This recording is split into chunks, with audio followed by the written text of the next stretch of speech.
Hello, Cancer, Sun, Moon, Rising, and Venus signs. Kamusta kayo? Sana po nasa mabuti kayong kalagayan. Welcome back po sa Star Tarot. Kung bago kayo rito, welcome din kayo. Thank you sa inyong support. I truly appreciate it. God bless you all. Tignan natin ang mga messages ninyo, Cancer. Paunang mensahe po ninyo ay relationship change. Ayan, so mayroong pagbabago no, sa inyong mga relationship dito. This could be in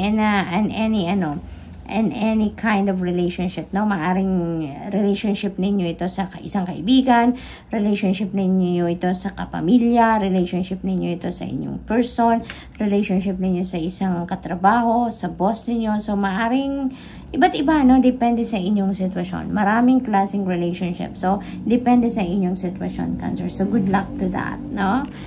What else? We have time out, 37. Ayan, pahinga muna kayo, Cancer, no? Maaring stress out na kayo. Yan ang napipick up ko dyan. Kaya malaki ang panawagan sa inyo dito na mag-time out muna kayo. It's about time na mag-step back muna kayo sa kung ano man ang iyong pinagkakabisihan, sa kung ano man ang alam mo yun, parang may energy vampire. Parang may energy vampire dito sa inyo. Kaya parang yun ang, kung ano man yun, ano, na kumukuha ng inyong lakas, no, ay umano muna kayo. Magpahinga muna kayo para makapag-rejuvenate kayo, para makapag-recharge kayo, no? Cancer, it's a must, no? Parang ano na to ngayon, parang kailangan nyo na tong gawin. So, we have 46, domestic harmony, beautiful, Cancer, beautiful, napakaganda, no? So, feeling ko, ang iba sa inyo dito, siguro nagkaroon kayo ng rough patch with another family member, no?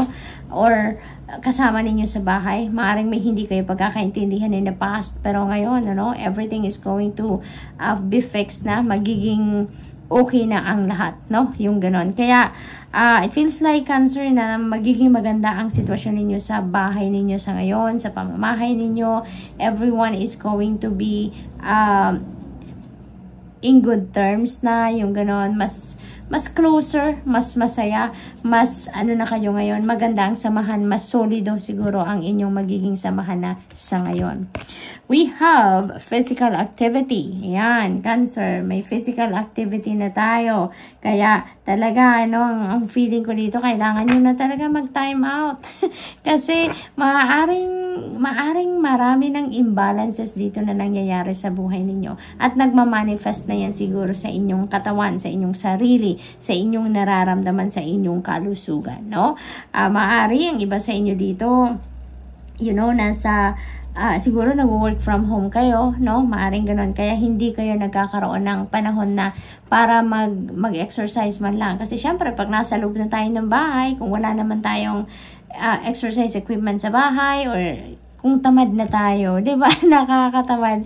Pag nasa loob na tayo ng bahay, parang ayaw na natin lumabas, ayaw na natin mag-walking, ayaw na natin pumunta sa gym, yung ganun ba, no? So, maaring ganun ang ganap ng iba sa inyo dito. Kaya, iniimbitahan kayo dito, no? Pinapaalala sa inyo, Cancer, na it is a part of ano natin, pangangalaga sa ating katawan, magkaroon tayo ng physical activity, no? Magkaroon tayo ng galaw-galaw, no? hindi yung parang naging stagnant na din tayo, yung ganon. Kailangan natin na gumalaw ang katawan natin, mag-exercise, magpapawis, yung ganon. Lalo-lalo na kung pwede naman tayo mag-exercise, no? Ano na lang, except na lang kung doon sa ibang Cancer na talagang bawal kayo mag-exert ng alam mo yun, yung extra effort kasi maaring may medical condition, yung mga ganon, iba yun, no? Exempted kayo dyan. Pero doon naman sa mga normal na mga dati naman nag-exercise pero hindi na ngayon nakakapag-exercise. So, most likely, yung mensaheng ito ay para sa inyo, no? We have surrender. Ayan, napakaganda nitong reminder para sa inyo, Cancer, na sometimes, you know, we also need to remember na maraming bagay ang beyond our control. Maraming pangyayari sa mundo, sa buhay natin na beyond our control. Kaya, kahit anumang pilit natin, kahit anumang insist natin na mangyaring gusto natin mangyari, di ba?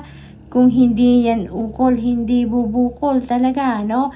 Kung hindi pa yan meant to be, talagang hindi pa yan mangyayari. Kung hindi yan for our highest good, hindi pa rin talaga yan mangyayari. Hindi ba? Kaya Cancer, no?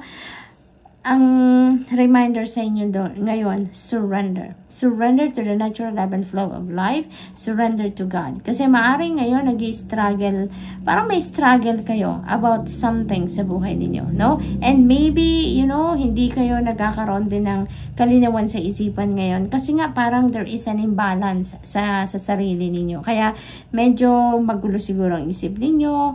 Marami kayong iniisip. Marami kayong pinagdidiskartehan yung ganon. Kaya hindi balanse ang lahat, no? May mga bagay na naniniglect kayo, may mga bagay na sobra-sobra naman ang oras ninyo para doon. Kaya para din na matulungan ninyo ang inyong sarili, no? Yun nga, balansehin natin ang sarili natin. Time out muna para namang rejuvenate, makapag-recharge kayo, no? Nang maibalik ninyo yung balance, 'di ba? Yung para makapag-recalibrate kayo, no? At saka napakahalaga, no? Nasa panahon ng mga ganito, i-offer natin lahat ng concerns natin sa Panginoon, no? Ibigay na lang natin 'yan sa kanila, and for sure they're going to help us, 'di ba? They're going to come to the rescue yung ating spirit team. Kaya i-surrender natin 'yan, lahat ng concerns natin, mga pangarap natin, mga gusto nating mangyari sa buhay natin. Let's surrender it to God. No, dahil ibibigay niya kung ano ang best para sa atin, ibibigay niya sa tamang panahon. So, what else, Cancer? We have environment. Ayan. So, parang ano to, ha? O, teka lang. This is synchronicity dito. We have double 4. And that is a very powerful number dahil doble yung energy, no? ng number 4 dito. And number 4 resonates with stability and foundation, no? So, maaaring dyan, no? Nasa taas niya si domestic harmony. Kaya maaaring ang focus din ng iba sa inyo dito, Cancer, or isa din sa pinagbibigyan ninyo ng oras ngayon is yung pag-lay ng solid foundation doon sa inyong family and relationships, which is really good as well, no? So, environment, maaaring this is the home environment, no? Parang ito yun na napipick up ko dito dahil meron tayong domestic harmony. So, maybe dahil sa ganda ng samahan ninyo ng bawat isa sa pamilya, masaya ang lahat, no? Nagkakaintindihan ng lahat. So, napakaganda siguro ng atmosphere sa bahay ninyo. Napakaganda ng environment ninyo dito pagdating sa inyong tahanan. So, most likely, yun ang ganap dito for some of you. Or maybe, yun ang wino-work out din ng iba sa inyo na yun ang makamit ninyo, yun ang ma-experience ninyo. So, good luck po. That's all I have for you for today. Thank you for watching. Love and light. Namaste. Hello, Scorpio, Sun, Moon, Rising, and Venus signs. Kumusta kayo? Sana po nasa mabuti kayong kalagayan. Welcome back po sa Star Tarot. Kung bago kayo dito, welcome din kayo. Thank you sa inyong support. It's truly appreciated. God bless you all. Tignan natin kung ano mensahe ni Scorpio. We have 81 leadership, and Scorpio, maaring ang iba sa inyo dito will be promoted, no, to leadership role. So maybe you are going to assume a leadership role around this time, no? So congratulations para sa inyo. What else? We have 71 health. Ayan, so parang ano to, no? Parang warning ito sa inyo, Scorpio, na pangalagaan ninyo ang inyong kalusugan, kasi maaring mabisi talaga kayo, no? Dahil sa promotion na yan.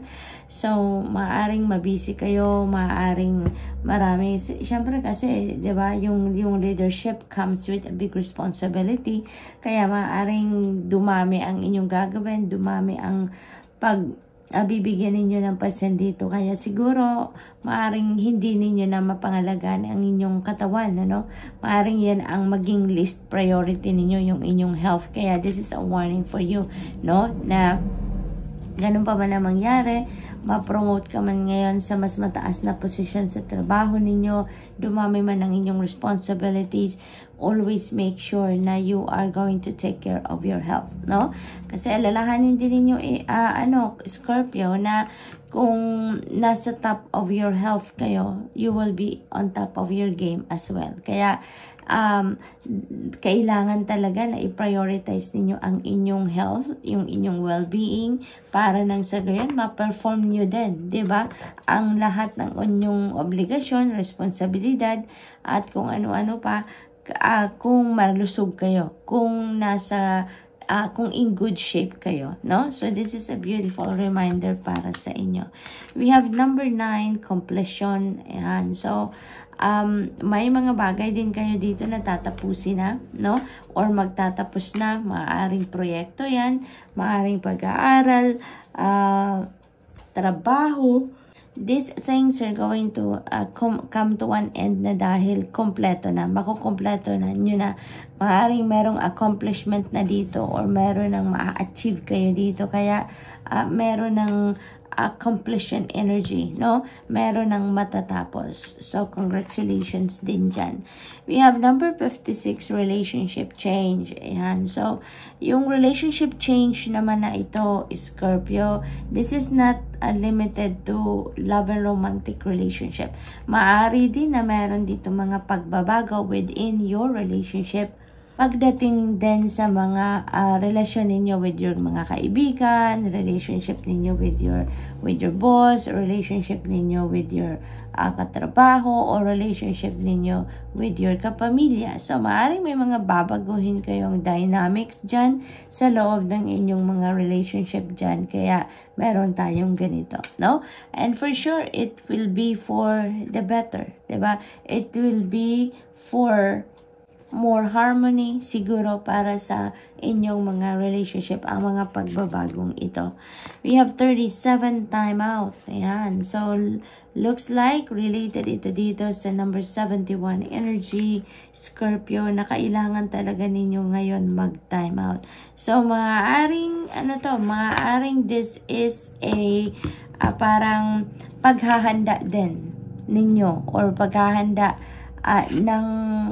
para sa pagpasok ninyo sa position nito, no? Sa promotion na to, parang hinahanda kayo dito ng divine universe na bago kayo pumasok sa bagong sitwasyon at bagong role ninyo na ito, physically, mentally, emotionally, and spiritually fit and ready kayo. Kaya, binibigyan kayo dito ng pagkakataon na mag-rejuvenate, mag-recuperate, mag-recharge, mag-refill muna kayo ng inyong cup before you assume that leadership role, no? Para handang-handa kayo, para kumbaga nakapagpahinga na kayo, na-boost nyo na ang inyong energy so that pagpasok ninyo sa bagong role na yan ay talagang physically fit kayo, no? Fit kayo in all areas, kumbaga. Kasi feeling ko dito, no, kahit na wala pa kayo dyan sa leadership role na yan, lagi talaga kayong busy. Feeling ko dito, lagi talaga kayong preoccupied. Kaya maaaring stressed out din kayo ngayon, no? Feeling ko, pagod kayo talaga, no? Physically, mentally, emotionally, and spiritually. Merong stress kayo. Kaya kailangan nyo muna talagang mag-time out. Kailangan nyo muna magpahinga. Step back from kung ano ang mga ginagawa ninyo for quite a bit. Para nang sa gayon makapag-recharge kayo. Kailangan ninyo na mag-unload muna ng stress sa inyong katawan dahil, leadership comes with big responsibility. Kaya mas marami kayong gagawin dyan, mas marami kayong aatupagin dyan na kung ano-anong mga bagay, Kaya more stress ang maaaring ibigay niyan sa iyo. Kaya kailangan na mag-unload na muna kayo ng dati ng stress na nandyan sa sarili ninyo so that you are going to be fresh, no? Pagharap ninyo sa bagong role na to, magiging fresh kayo, maluwag ang dibdib, maluwag ang isip, walang negativity sa energy field so that talagang kayo, handang-handa para sa pagharap ng bagong role na ito, no, Scorpio? And i-maintain ninyo yan. I-maintain ninyo ang magandang pangangatawan, ang magandang kalusugan para nang sa gayon, you will be on top of your health at all times. Okay? So, good luck, and that's all I have for you for today. Thank you for watching. Love and light. Namaste. Hello Pisces, Sun, Moon, Rising, and Venus signs. Kamusta kayo? Sana po nasa mabuti kayong kalagayan. Welcome back po sa Star Tarot. Kung bago kayo dito, welcome din kayo. Thank you sa inyong support. I truly appreciate it. God bless you all. Tignan natin ang mga messages ninyo, Pisces. We have 87 synchronicity. This is beautiful kasi divine guidance ito, no? Pinapadalhan kayo ng synchronicity, signs, symbols, and synchronicities ng divine universe to guide you sa inyong circumstances sa ngayon. Maaring meron kayong mga hinihingi din na gabay, or maybe nagdadasal kayo for clarity, for enlightenment, for guidance talaga, kaya binibigyan din kayo or pinapadalhan kayo ng mga signs, symbols, and synchronicities as a guide, no, para sa inyong mga circumstances sa ngayon. So pay attention to that, ano, at dahil yan ang inyong yun yung kasagutan para sa iyong mga dasal. We have number 10, karmic completion. So this is really good, no? This is really good kasi parang season is over na para sa inyo doon sa mga karmic debts ninyo. Kasi maaaring ang iba sa inyo dito, Pisces, no? There is karmic debt na talagang kailangang harapin, kailangang pagbayaran, ano? Ito yung mga, ang iba siguro sa inyo dito, Pisces, napapansin ninyo na meron kayong mga problema, challenges, or mga obstacles sa buhay na panay balik ng balik. Alam mo yun? Yung parang nangyari na in the past 5 years, maaaring nangyari na, tapos nawawala. Tapos, maya't maya, it's happening again, diba? Yung parang bumabalik siya ng bumabalik. And it's because, you know, you have not learned the lesson yet na kailangan mong matutunan from that. You have not faced it squarely pa. Maaring ini-ignore nyo, iniiwasan niyo, hinaayaan nyo na lang na lumipas ang mga araw, lumipas ang panahon, and it goes away, hindi ba? Pero bumabalik ng bumabalik. So, maaaring may mga ganong sitwasyon ng iba sa inyo dito, Pisces. But, ngayon, that season is over. Hindi na yan babalik. It's because maaaring ngayon, you'll be able to figure out na kung ano talaga yung mga lessons, ano yung kailangan ninyong matutunan from that situation. Matututunan nyo na ngayon, and you will be able also to face that squarely as well. Maaring masusolusyonan nyo na yan ngayon, haharapin nyo na yan ngayon, i-a-address nyo na ngayon. Kaya, kumbaga, that's the end, no? That is going to fade away na from here on. Permanently, this season is over na. Kumbaga, that karmic debt is over na ngayon. Kaya, yun ang, yun ang sinasabi nito ni karmic completion. Matatapos mo na yan, no? Hindi na yan muling mababalik, maaalis na yan sa buhay ninyo. It's because maa-address mo na din siya ngayon entirely, no? So, good luck to that. Yung number 26, love partnership. Ayan. So, this is a new love connection dito na, mabubuo, or love connection dito na mas mag-i-improve yung ganon, ano. So yung maaaring yung focus ng iba sa inyo dito is your love and romantic relationship. Kaya it's either nasa established relationship na kayo ngayon and you're going to cultivate, you're going to nurture that relationship, or papasok pa lang kayo sa isang bagong relationship, no? So, maaring ganun ang ganap. Depende sa inyong sitwasyon. We also have 67 physical activity. Ayan, Pisces, this is a message for you na kailangan ninyo nitong gumalaw-galaw, no? Maaring ang iba sa inyo dito, medyo may matagal ng panahon na hindi nakakapag-exercise, no? Maaring matagal ng panahon na hindi man lang kayo nakakalabas ng bahay. Maaring you're working from home for so long, no? And pag nasa loob tayo ng bahay, hindi ba, at the end of the day, pagod na. Kasi ang dami nang ginawa. Nagtatrabaho na. At the same time, habang in between, no? In between breaks sa trabaho, maaaring nagagawa din kayo ng household chores. Kaya pagkatapos ng trabaho, pagod na. So, wala na din panahon para mag-exercise pa, para mag-walking man lang sa labas. Yung mga ganon ba, no? Kaya this is an invitation for you to engage in a physical activity, no? Which is exercise. Kung allowed lang naman kayo na mag-exercise, Pisces, titignan nyo din yung inyong kalusugan, titignan nyo din yung inyong kapasidad para mag-exercise kasi maaaring ang iba din sa inyo merong medical condition na bawal kayo mag-exercise, bawal kayo sa strenuous activity, So, titignan nyo din yan. Depende sa inyong sitwasyon, okay?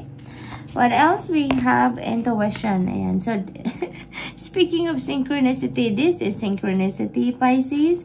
So, meron ditong extrang gabay ang Divine Universe sa inyo na gusto ninyong malaman. Kaya, iniimbitahan ko po kayo na i-google nyo po, look up for the meaning of Master number 22 dahil yan po ay synchronicity na para sa inyo. Kaya, tignan po ninyo kung anong ibig sabihin ng Master number 22 for more guidance. Okay? So, dito po ang sinasabi dito, na sundin ninyo, mag-tune in kayo lagi, pakinggan ninyo lagi ang inyong intuition. Because yung intuition po, yun po ay direct message from the divine, yun po ay divine guidance para sa inyo, Pag lagi po kayong nakikinig, lagi ninyong susundin ang laman ng iyong intuition, makakasiguro kayo na you will be on the right path sa buhay, Lagi kayong gagabayan, lagi kayong dadalhin sa tamang daan. Matuturuan kayo na magdesisyon ng tama, tuturuan kayo dito or magbibigay ito ng signal sa inyo if there's something off with the situation or with the person, makakaiwas kayo. This is your guide, This is your 24/7 guide, sa buhay ninyo, Pisces. So that's all I have for you for today. Thank you for watching. Love and light. Namaste.